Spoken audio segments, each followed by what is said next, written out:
Tayo po ay nagkakatipon ngayon sa harapan ng Diyos upang pagbuklurin sina kapatid na Brian Telesporo at ang kapatid na Janine San Gabriel. Ang pag-aasawa po ay itinatag ng Diyos.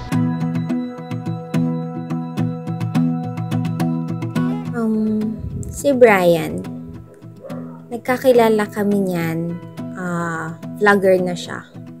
Videographer, editor. And then, nag-start yun nung nag-message ako sa kanya. Nagpabati ako ng birthday greeting ko kasi my birthday will be on December 15. Doon kami nag-start na nagkakilala. And then after nun, nagka-chat kami ng ilang months. Dumalaw na siya sa bahay namin dito sa Cavite.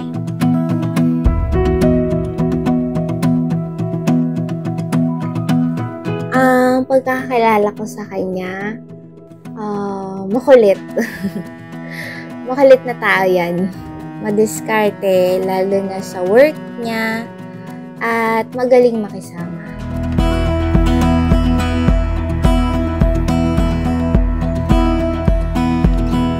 Ito ang hinahangad at idinadalangin ng lahat ng sumaksi sa banal na pagtitipong ito, na tamuhin ninyong dalawa, ka Brian at ka Janine, ang masaganang pagpapala ng Panginoon Diyos.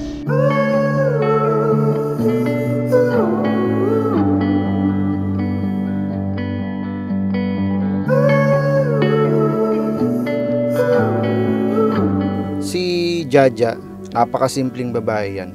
Sobrang napakatahimik niya, napakasipag, lalo na sa mga estudyante niya bilang isang teacher. Napaka-busy niyang tao. Kaya nga hindi ko alam kung paano niya nagagawang magkaroon ng time sa akin. Ja, salamat sa pagiging responsable at pagiging organized sa lahat ng bagay. At syempre, nandito lang ako lagi para sa'yo.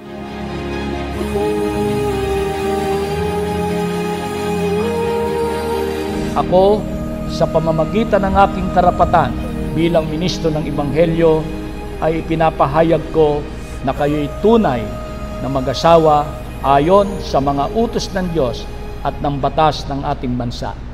Ang pinapagsama nga ng Diyos ay huwag papaghiwalayin ng tao.